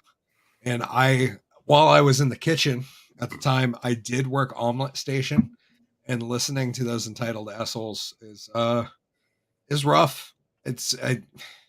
I work in a rich town though, so it's like the counter at the market's worse, I would say. Bro, you live in a town where they literally put the poor people across the river, bro, and call it a village. Like they literally, if you roll up to Woodstock, you look on the right hand side, they were just like, you know what, y'all gotta over go there. Like you ain't part, and they call it a village, man. I mean, Woodstock would be Woodstock. I mean, but it's like they straight up be fucking wilding out too. It's like, goddamn, Rutland wilding out, Woodstock wilding out, GW does downtown. It's like, goddamn. And said you worked the chairlifts. Yeah, that's a tough one, dude. How is it down your way, man? Is it where are you from, Twigga? Shit, Texas. Texas. People wilding out down there too, or like I mean, basically to us, we're not wild now. We just us. Right. So that's the thing. We don't have that. We have like a pull between, like GW said, we got rednecks and hippies, and they're all trying to live in one place. So you got like, and don't forget the fucking elitists. That's a large sect of Vermont too that people often forget. You got three parts where people like don't even just kind of like they just like, it's crazy. It's hard to explain unless you're up here, man. It's crazy. Oh yeah, I serve people who are like fairly famous at least like once a week or so. Like I'm on first name basis with a couple people who've been in like some pretty big Hollywood productions just because I work. So what you do? You cut what you do? I do all meat and seafood. I do all the meat and seafood ordering and production. You guys get that from, or where do you get that from? From what? Where do you get it from? Like source it from Boston? Because you don't get it from Vermont. That's for sure. No, all seafood comes from Boston, but I deal with 4 different distributors. Damn. So people one in Mass, one in Manchester, Vermont, named Earth and Sea. We deal with a local company called Slopeside Seafood, who's based in Woodstock. We call him the day trader of seafood. I'll give him a shout out. EJ, shout out to you if you see the show. He does day runs. So he goes to Boston, picks up in the morning, drops off seafood on his way back that day, like that afternoon. And he makes mad money. And he has no inventory. Like he picks up in a refrigerated truck in the morning. He drops off in the afternoon all of his deliveries that have pre-ordered the day before. And poof, done. He's done for the day. And then he does the same shit the next day. He does 3 days a week. And then also deal with like Black River occasionally. And because we landlocked up here, man. We got no ocean. Oh yeah. The fucking funniest thing is when people come up to the counter and like, what do you have for local seafood? I'm like, you realize you're in a landlocked state, right? Like at this point, I'm just like, anything caught off the coast of Mass or Maine, I'm calling local. Yeah. Like we're just going with that because that's it. Like that's I tell people where it is, bro. Like people, our stuff comes from Lake Bombazine and they laugh. I'm like, yeah, our cod's from, because we have like frozen stuff. It's not local, but I'm like, it's from Lake Bombazine. Lance said you were in the state that the president said he is from. Well, no, that was Pennsylvania. That's Scranton, Pennsylvania, not Vermont. Just to be clear. I said even though he's from Delaware. Yeah, I know. We actually, when we went to Florida, we drove through Delaware, and it's like 10 minutes. I'm like, Delaware is like a city that has 2 senators. I don't understand that place. It took us 10 minutes to drive through it. I'm like, how is that? It's like Rhode Island. Like, how is that a state? Like, it's barely a fucking county, bro. That's where I'm from, Rhode Island. It's basically not state. Fucked up. It's weird, dude. Like that state has as many senators as California does, or Texas. Like the fact, you know what I mean? It's like a weird 2, 3. Yeah, 2. I understand. Like, that was just a weird. Like, yeah, they have more.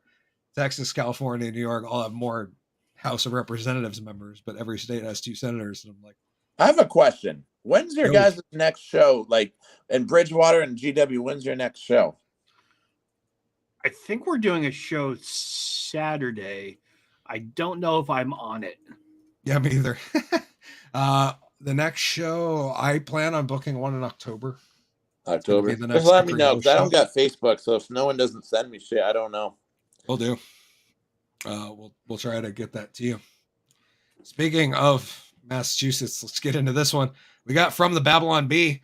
Martha's Vineyard residents call police to report a Hispanic in the neighborhood not operating a leaf blower. What? No. No. This is satire. This is the Babylon Bee. They're a conservative Christian satire news. That's usually pretty good, but they're not too far off. I didn't pull up any actual article. I'm sure you're aware of the situation, Nick, GW, Twigga. You guys have a vague idea what's going on. Oh, were you talking about what situation? The Martha's Vineyard situation. I just seen that they dropped a lot of people out, but I don't know exactly what's going on. Well, by a lot we mean like 50. So what's going? Yeah. I don't know. I don't pay attention to it. So I don't know. So basically, in the past couple months, Ron DeSantis of Florida and Greg Abbott of California, the governors respectively, have been shipping migrants willingly to whatever sanctuary place they want to go, because there's plenty of other states that say, hey, we're sanctuary states. We'll allow illegal immigrants to get driver's licenses, to work, to rent, to do whatever they want. And the southern border's fucking overrun, and they've been sending them off. The one that finally caught attention was the state taxpayers are totally paying to ship these people off because they can't take care of them. Right, and they have to it's so overrun that they can't, the infrastructure of the area cannot support what's going on. So they've been paying to hey, you want a free bus ticket to New York? You want to go to New York City where they claim that they really love immigrants and that you'll probably be able to get a job because everybody's looking for work and looking for people to work. We'll give you a bus ticket and a cell phone and you can go. And they've been doing this for immigrants for fucking 6-7 months now, I think. God damn. Finally, the one that hits the news. Governor Ron DeSantis of Florida sent 2 planes to Martha's Vineyard, the lily white elite fucking island that Obama's got a house on. It's supposedly going to be underwater in 4 years. If the maps are right. Sent 50 migrants to the wealthiest fucking island in the goddamn country. That's all just Airbnbs and overpriced. The cheapest house for sale in Martha's Vineyard right now is $4 million. You think these people have the funding to take care of 50 people they claim they want in their state. What they did was called in the National Guard and shipped them out within 44 hours and sent them to a fucking military base on Cape Cod. No, they did. They did. 44 hours, bro. There was brown people in Martha's Vineyard for 44 hours before they were like, National Guard.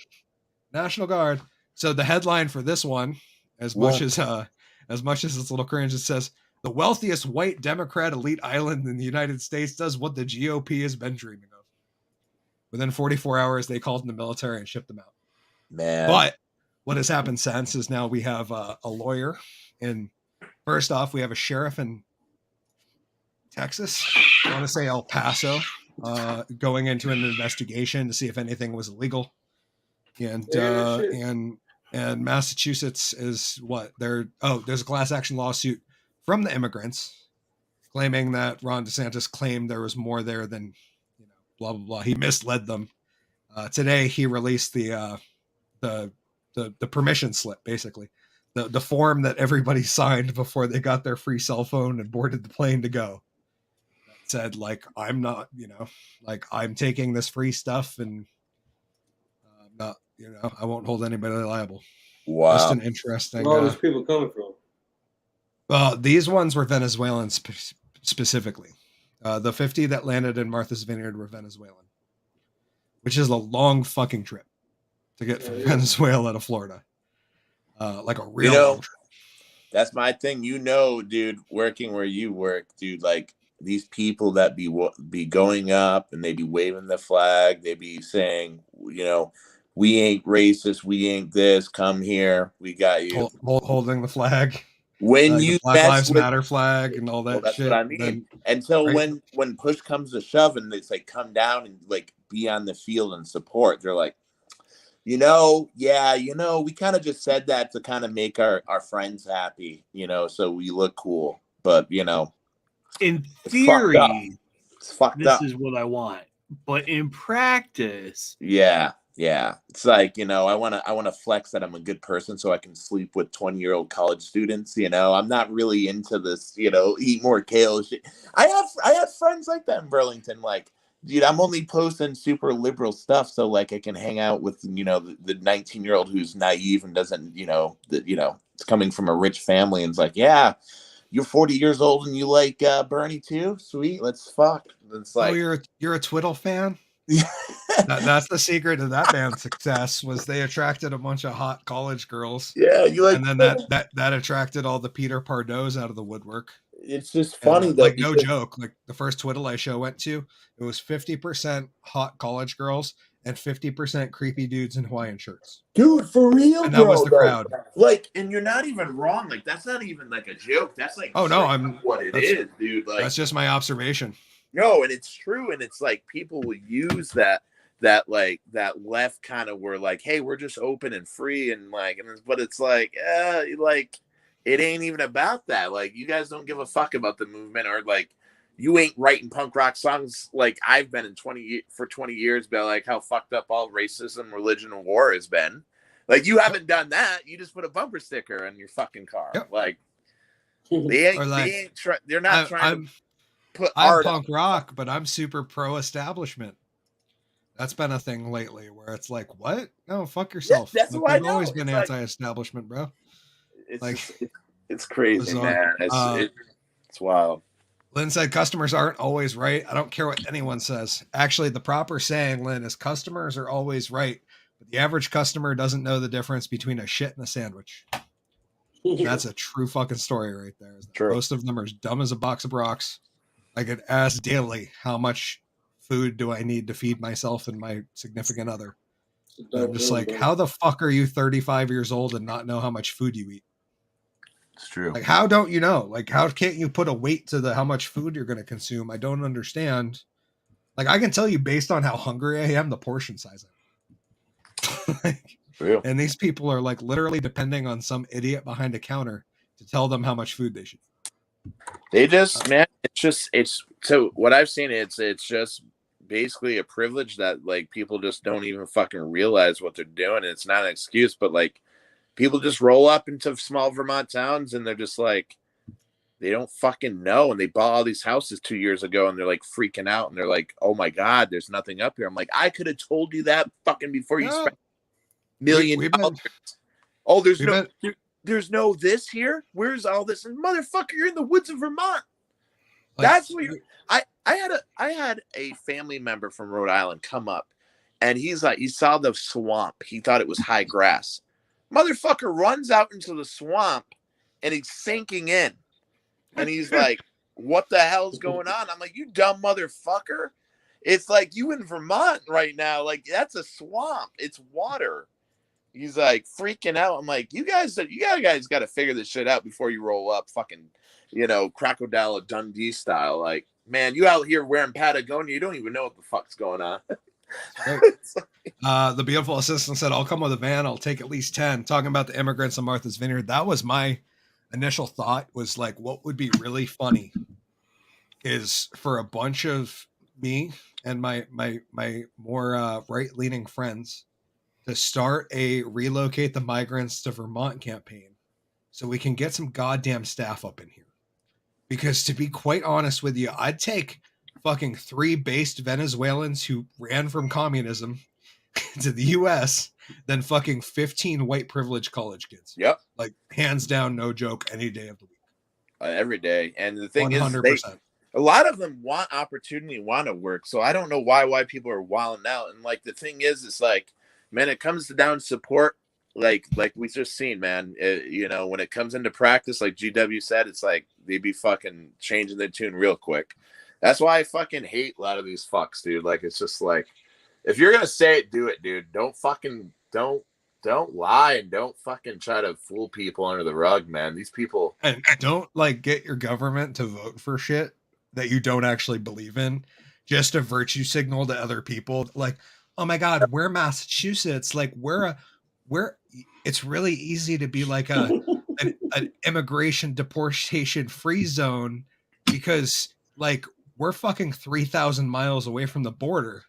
And that's like, like nobody gets across the border in Texas or New Mexico and then is like, you know what? I want to walk to Massachusetts. Yeah. Like, I want to go where it's cold as fuck. and they have cod. Like nobody's making that trek. Like there's so many nicer places closer to the southern border than Massachusetts. Like I would. And the thing is no lie, you need like a lot of money to live in New England, bro. Like it's not a cheap state. Like just for winters up here, just heat, bro. Like that's what I'm saying though. Like it ain't a place to go to save money, man. Like I hate to say it, it's just fucking not. Like what was the biggest one? Oh, Smith and Wesson moved the fuck out of Massachusetts. Like that's how bad it is there. Like a company that fucking was like one of the founders of the state, Smith and Wesson, packed up and left. They were like, we're getting the fuck out of here.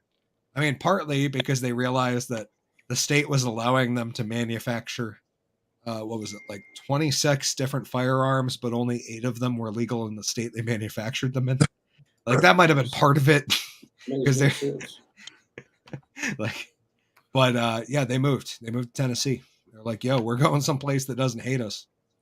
As my business, who's a gun manufacturer, I'd like to go move to a place that doesn't always vote against guns. So they moved somewhere else. But no, it's Massachusetts, man. Like based, like Magpul did the same thing with Colorado. Colorado instituted a 10-round magazine limit for AR-15s. Magpul, the largest magazine manufacturer in the country, was based in Colorado and sold 30-round magazines because that's what's standard. And Colorado said, "Oh no, not you. You can make the 30-rounders and send them out to the other states. You can just only sell 10-round mags here." And Magpul said, "Fuck you, we're moving," and then dropped like 100 cases of 30-round mags on the ground for the people there. And then, well, like when they left shop. They packed up shop. They moved their entire operations to another state because Colorado was like, "Oh no, we like that tax money. You can build that here. You just can't sell it here." Yeah, that's the fucking American way. Fucking craziness. Fucking man. John said one needs to refill the voting rolls. Immigrants during the Civil War were sent directly from the ship they had come in onto the battlefield. We have progressed so much. Oh, savage. The wife said, because your wife can't cook for 2 people, talking about having to tell people to eat. He said the battles are now fought in the voting booth. I would almost say on in the internets. It's 5th generational, man. It's a battle of minds and hearts. It's no longer about genetic warfare. Doesn't work on the civil level as much anymore. It's still going to happen. There's still going to be skirmishes. There's still going to be like the story in North Dakota where some crazy guy runs down an 18-year-old because he thinks he's a Republican extremist. That shit's going to happen. But it's a battle of hearts and minds. And it's waking people up and realizing that most of the people that preach the loudest don't give 2 fucks about what they're preaching about. And that's true on both sides of the aisle, my friends. Yep. As you can see by Martha's Vineyard. As you can see by the assholes who just threatened Boston Children's Hospital. What happened? I don't know. I saw a friend of mine sent an article to me that somebody had called in a bomb threat on Boston Children's Hospital because they were offering transgender surgeries for children. Oh my god! Guess was the backstory. Yeah, but I watched. He sent me a clip of some asshole from MSNBC the other day, and I was like, my first response. I watched the first like 2 minutes, and I was like, if this is what the normal people are taking in and like thinking is real, like there's going to be a fucking war in this country. Like if this is what like the normal people, same with like the other side with like Fox or OAN or whatever. And I'm like, if people are like watching these 2 sides and thinking that everything going on here is like real, like there's no way there's not going to be a civil conflict. Because he was literally just like implying that one guy or 2 people who called in a threat to Boston Children's Hospital, which is fucking charge him. Like that's egregious. Like I don't care what your rationale is. Like fuck them. You shouldn't be threatening any hospital for that matter. I get that you might disagree with treatments they offer. That doesn't matter. There's thousands of other people who are there for that. Like, but the way he was talking about it was very much in line with this is the way all MAGA people think. And doing the like, these are the extremists, these people are the bad people, and like repeating, doing that like monotonous, like, this is what MAGA wants, and this is what the GOP wants, and like that whole like, and I was like, it's the same shit as like the other side when they're like, Sure, the man. left are gonna neuter your children.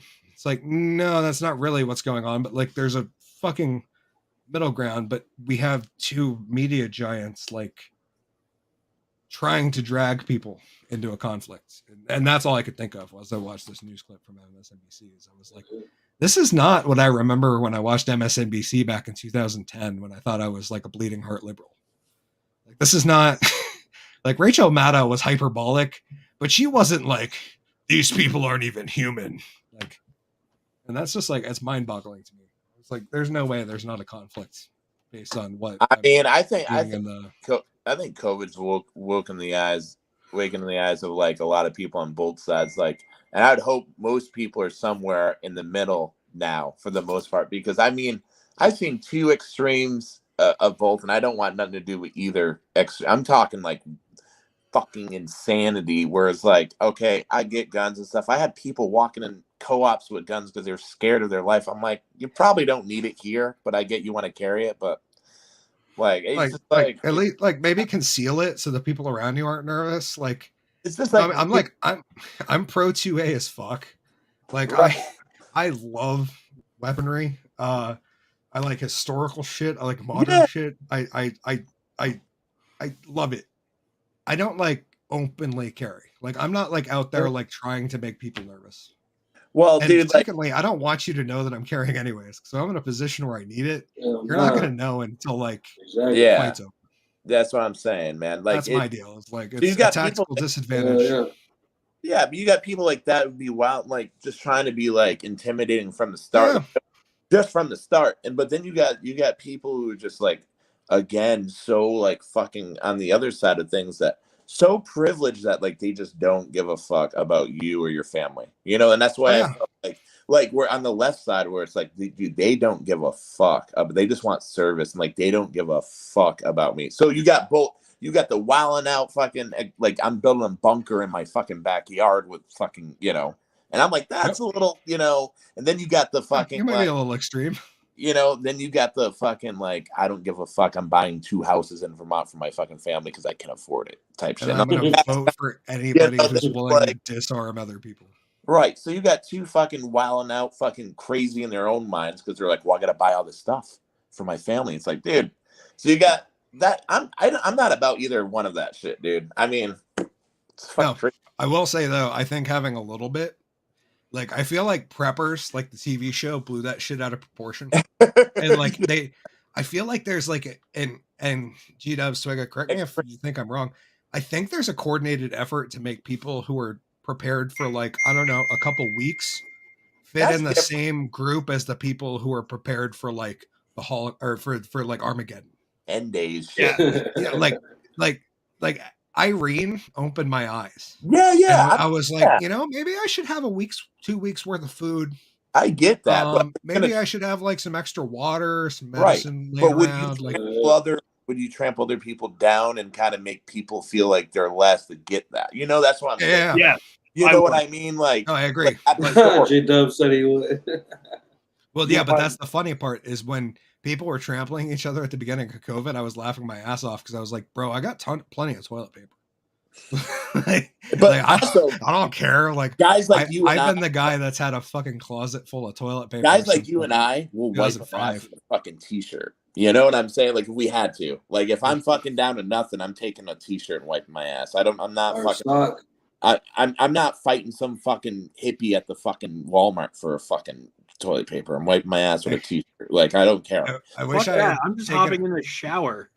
Or that. I wish I had taken a photo in the old house because I had actually built shelves around the toilet, like multi-level, that was all lined with toilet paper. Like rolls on like individual roll shelves that went like all 3 sides because it was like set back a little bit, the toilet was. Yeah. And I wish I had taken a photo because I so badly wanted to make a meme that just said diarrhea day preppers. That's what it looked like. I was ready for like the worst day of someone's life. But now, man, I mean, you working where you do, and I think everyone who walks in all assumes right away, and I don't know if you feel this way, assumes right away that you're like Joe Biden's best friend. You know what I'm saying? Like, what I'm saying is that like, but because I work at a co-op, it's like all of a sudden like, no, you must be fucking, and it's like, I don't like when they just assume that like, I fucking have every vax in the world and I'm doing that. I'm like, dude, just because I work here doesn't mean like I work here because I have an open mind to shit, not because I'm especially with me, dude, because I'm like, I used to joke that I was like the at home I was like the oh god, I'm trying to think about the stand-up bit when like I had a joke about working home. Oh, it was like at home I'm like the centerist guy. I'm like the Joe Rogan of the group that kind of like helps everyone get it wrong and like has an open mind about shit. And then I go into work and they're like, he's like the Alex Jones of the market. Yes, they're like, oh no, I just work with like a bunch of super lefties and they're all like, oh, you like guns? I don't like guns.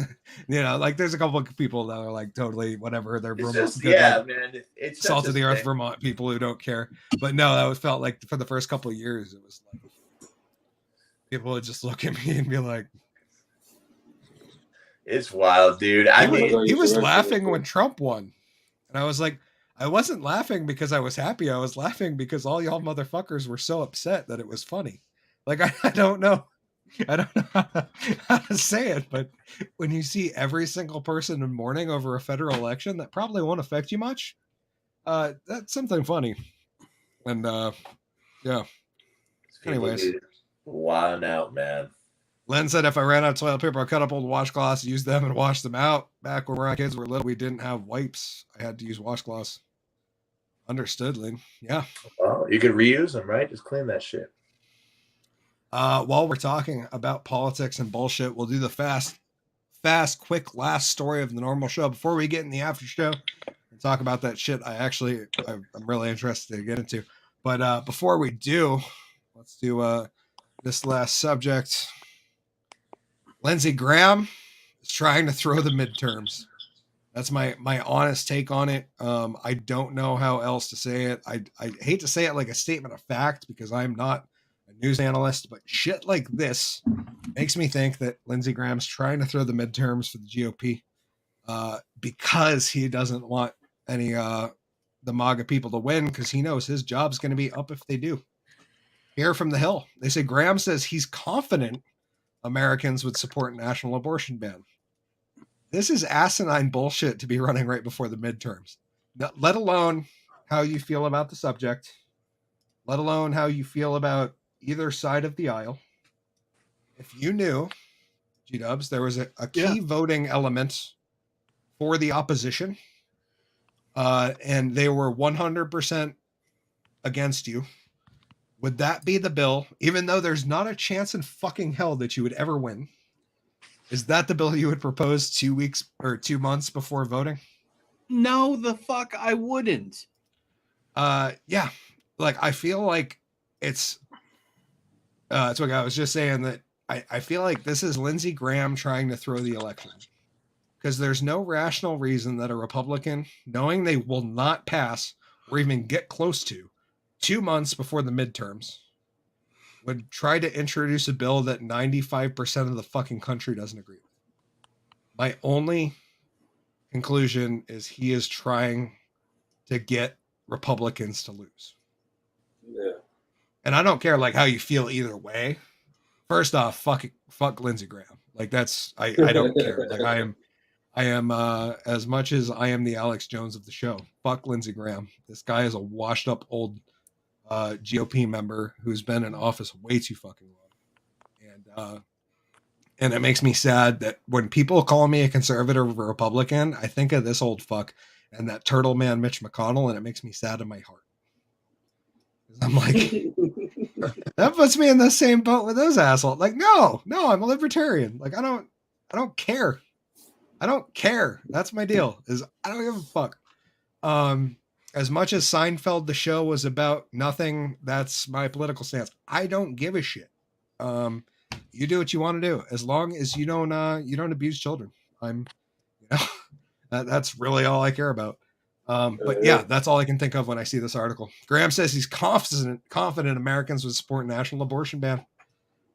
Senator Lindsey Graham on Sunday expressed confidence that the public would support his 15-week federal abortion ban proposal, but acknowledged it does not have the votes to pass the Senate. So why the fuck are you bringing it up 2 months before the election, sir? When you don't have the fucking right? Like, it's like the most asinine. It angers me because this is so blatant.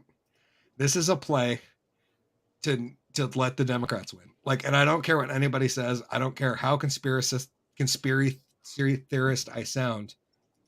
This is not like what you would do if you wanted to win, right? Yeah.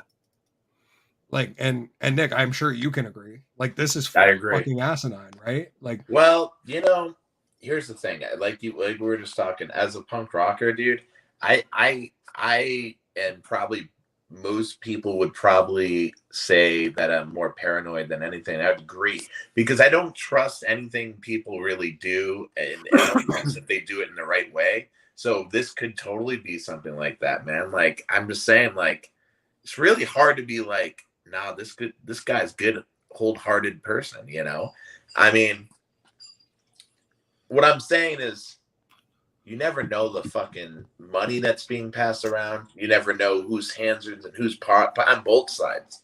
So when someone's like doing weird shit, you're like, wait a minute. Are they going ahead and doing, like, Pete Rose and us, Yeah.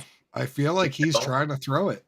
Pete like, Rose, especially this, like, let's be honest.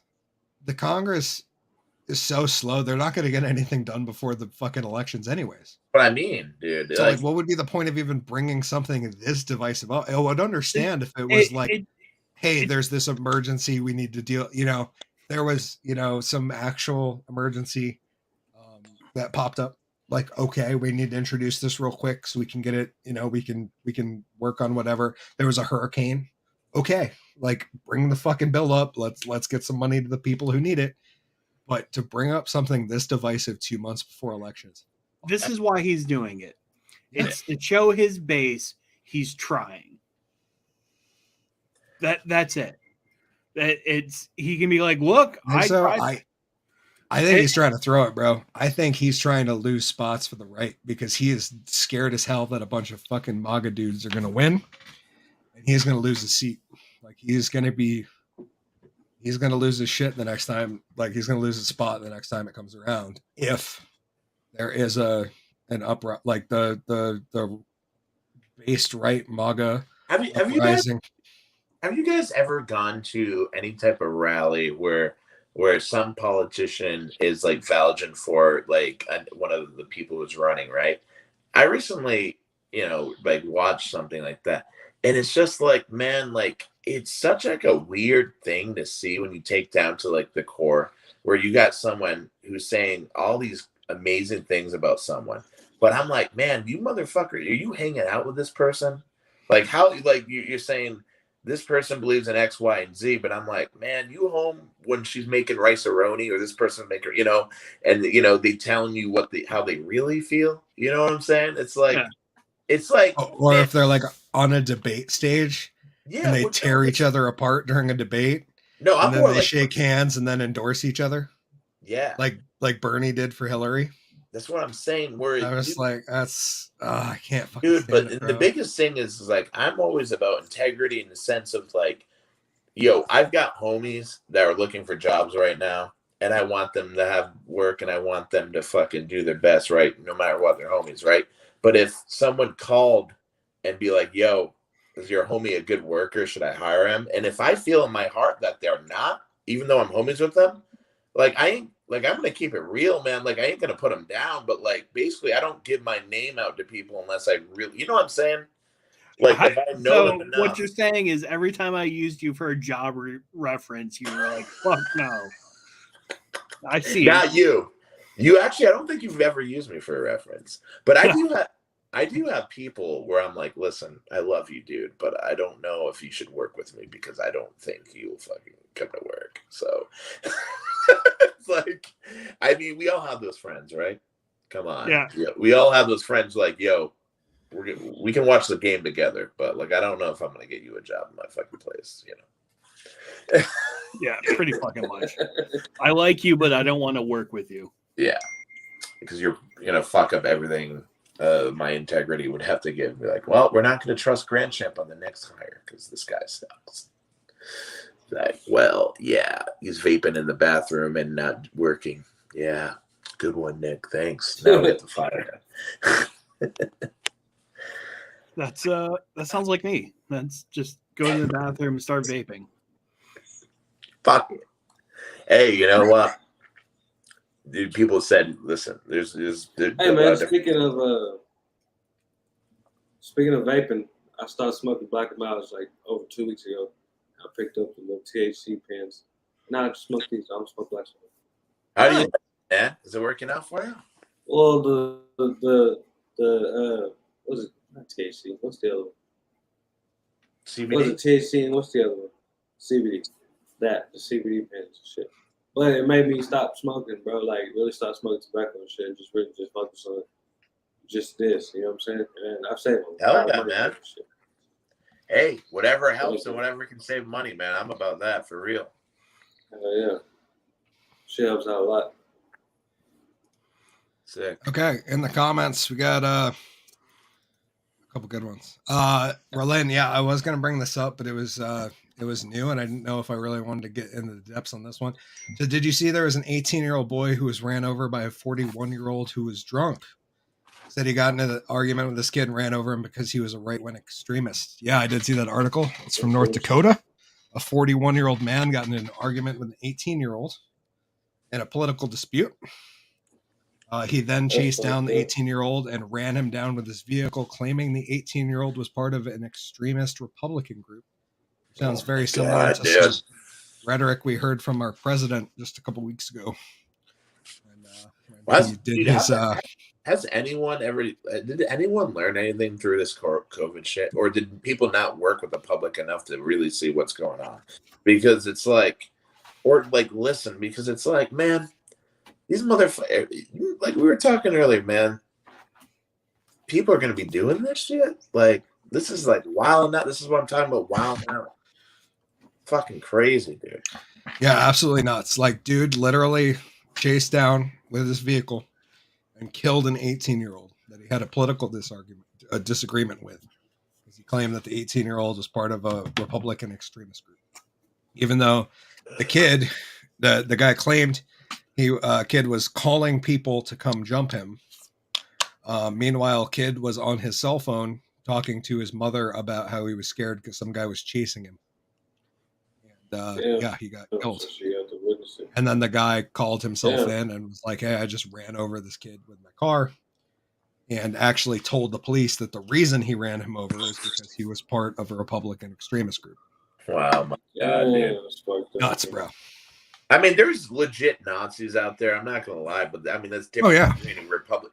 Like, you know, there'd be people in every fucking hood where you're like, all right, man, like this guy doesn't just, this guy's like straight up. Like we know, like, there's been skins since like forever. You know what I mean? Yeah. Like it's a thing. Like they're there. Yeah. But they're not the majority. No, exactly. But I think it's a long stretch. People be saying, "Oh, like Republican." You know, it's like, is he hanging out with fucking Nazi flags and waving them? Because then fucking beat the shit. I mean, well, I mean, some people, I don't like Nazis, so I'd beat the shit out of them, but that's different. But yeah. But I also don't like fascists or communists. Yeah. And I think all of these things are bad. And it's just mind-boggling that a 41-year-old took it upon himself to kill an 18-year-old. You know, it's like this. There's like this kid. Like, bro has been voting for less than a year, dude. Like, what the fuck? How extreme has he gotten? See, there's this kid. I don't know if GW remembered at our Diamond Run Mall. There's this kid that used to work at Pac Sun, and he used to thought it was funny, or like I don't know, he thought it was funny that wear like fucking like not just like Hitler shit to work, rocking the patches and stuff. And I was like, you thought it was like pop art or something? He's like, no, this is just like pop art. You know, I'm cosplaying. I'm like, man, like, Yeah. I was like, dude, you can't be rolling up with fucking swastikas at work, dude. Like walking through the fucking. How did PacSun employ him?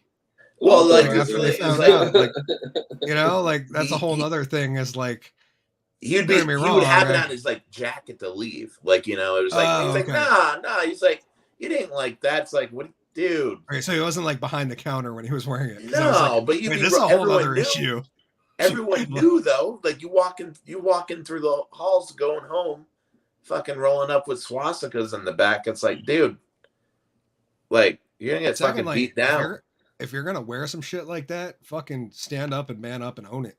Don't pull out some like, oh, I'm cosplaying. Like you know, like if you're gonna roll in with like some evil shit, you know, like that's probably the best example of one. But like you're gonna roll in like wearing some Stalin gear, like back it up. Like don't think your humor is like so like above everyone else's that you think it's okay to do that shit. It's like, nah, dude, like I'm so like, you know, fucking whatever that like it's like you guys don't get it. It's like don't be trying to explain that shit when you be rolling up, because some places beat the shit. You walk around in Providence, Rhode Island with that shit, they ain't gonna ask what you're doing. It's just like, I mean, you might like on the same level, like with another subject, like you have a patch on the back of your jacket that says "I like children," you know, or some like really fucked up message, like dude, like fuck you, like unless you're willing to stand me and tell me that you like actually mean that shit, like fuck you. Yeah, you're looking to get beat up. Yep. Crazy shit. Lynn said, oh, I have a few friends who literally call me mom for whatever reason, and they use me all the time as far as being a reference. I blocked the caller. Savage. Sean said, if the president gives you a straight up alibi, are you going to ignore it?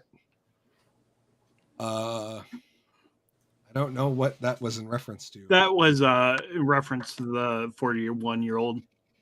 Oh, fair. That's yeah. That was like one of the first things I could think of too, is if that was in reverse and it was a Trump supporter who ran down an 18-year-old Democrat, it would be fucking headline news everywhere. And I had to dig for that. Is true. That is true. I had to dig for that article this morning because I heard about it last night on the podcast, and I was like, you know, I double check almost everything I hear at this point because who knows?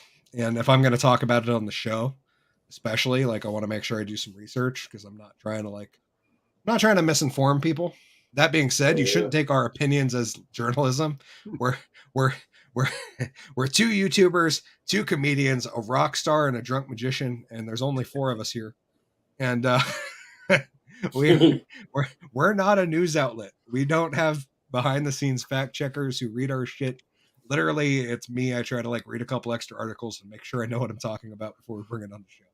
So, you know, fact check everything. And that's for everybody. If you watch CNN, yeah, go do your own research because that shit's crazy. It's true, man. I think that's another thing, man. People don't care, man. Like virtual signal, man. It's all about trying to be friends with the people they want to be friends with. And it's just like... It's probably going to be an important one because it's long. Dolores, that's why I know that you guys are true punk rockers. Because you're like thinking a little deeper. Laura said, boys, these people are scaring me.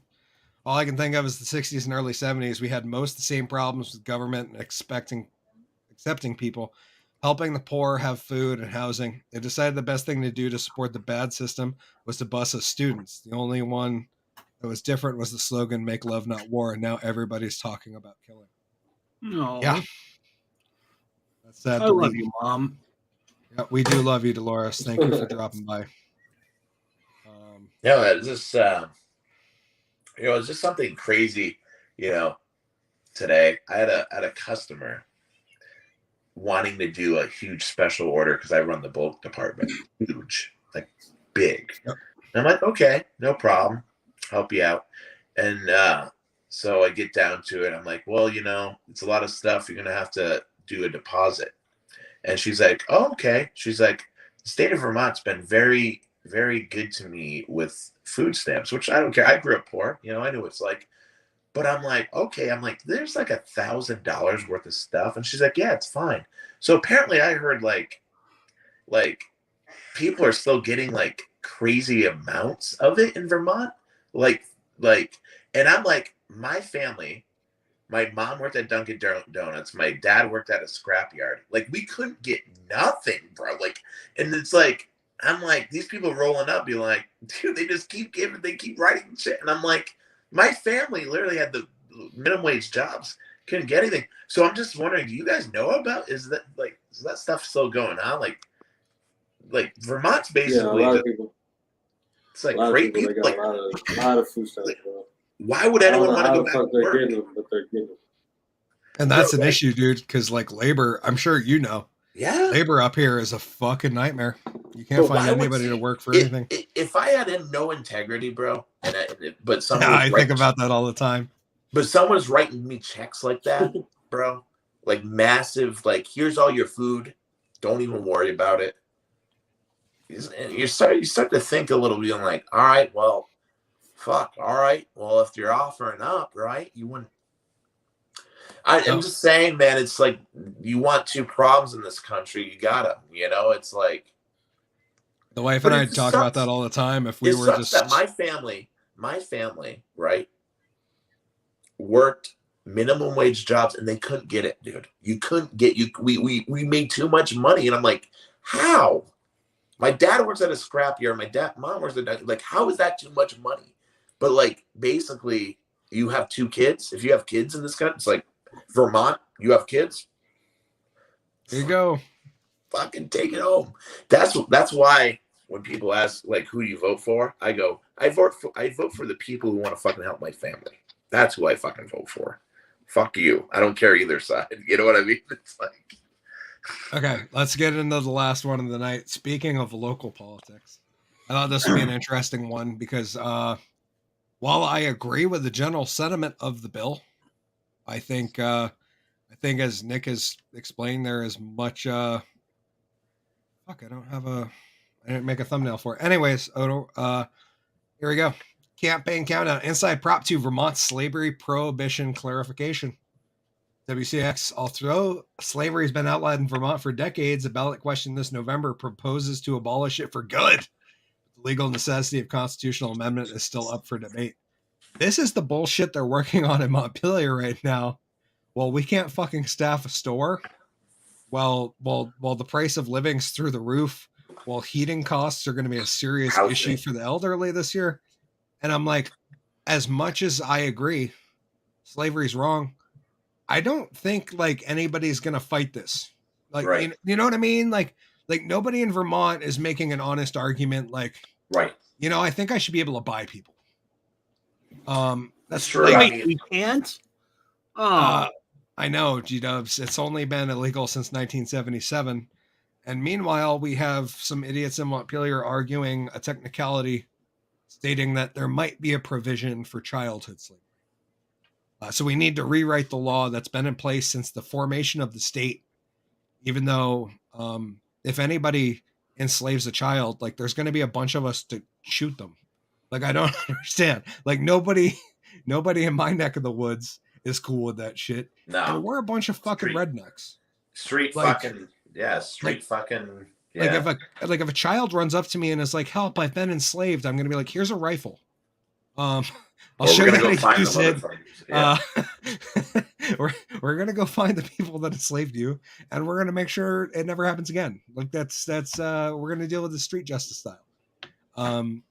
It just boggles my mind that this is what the people in Montpelier right now are working on, considering we actually have like, you know, issues that need solving. And as much as you said about earlier about the fucking political grandstanding and the virtue signaling that's going on by people, it's also going on in our politics. And the problem is like families like mine don't get help. You know, you try to work, you try to do the right thing, and it's like, fuck you.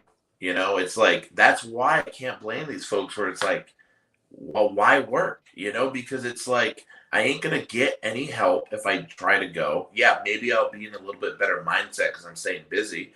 But some people can just be fine. And I'm just saying in general, like, fuck, man, like, it's just like, life is hard enough. And we're basically saying, like, people who are, like, trying to do something. I'm not saying everyone has to have a job, but what I'm saying is, like, if you're going to school, you're trying to do something. It's like, fuck you. It's like, if you don't, if you try, fuck you, we're not going to do everything. We're going to, make it harder for you to live. Len said, I'm sorry. I feel bad for this young man's mom. It needs to be put out there. Don't apologize. That story needs better coverage. That story is like the Cannon Hinnant story that got covered up. No? How about now? Hello? Can you hear me, G-Dubs? Yeah, I can hear you. Okay. I can hear you. Weird. Can you hear them? I can't hear you at all, bro. Weird. All right, we'll see if it kicks back in. Sean said we're all playing a game of Monopoly, but the kid we were playing with changes the rules when he starts losing. Sounds like our government. Dolores said, speaking of help, when I was single with children, I got told that I couldn't even get help with heat assistance because I worked. I was told if I quit, they would help me with everything. I said, but what kind of value is that for my children? I didn't quit. Dolores, thank you for being an awesome human being. Well, I mean, fuck, dude.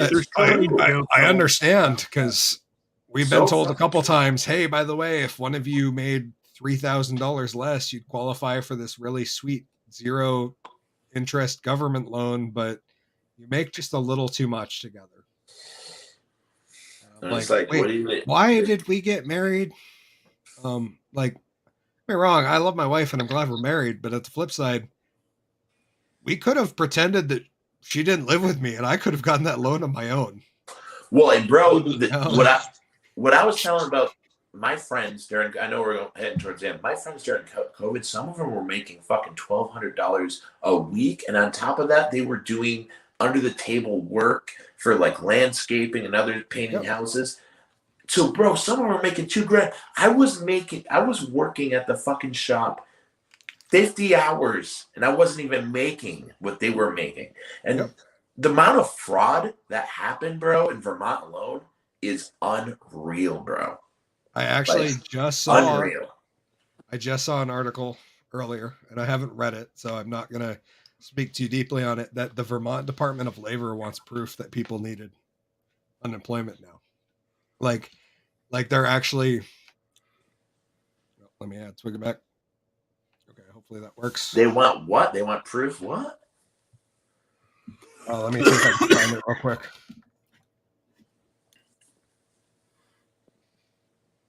I just saw it. It was like literally before the show.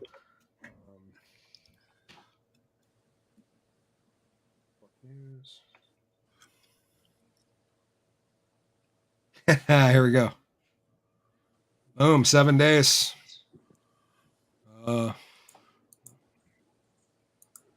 Vermont wants evidence that pandemic unemployment recipients were eligible.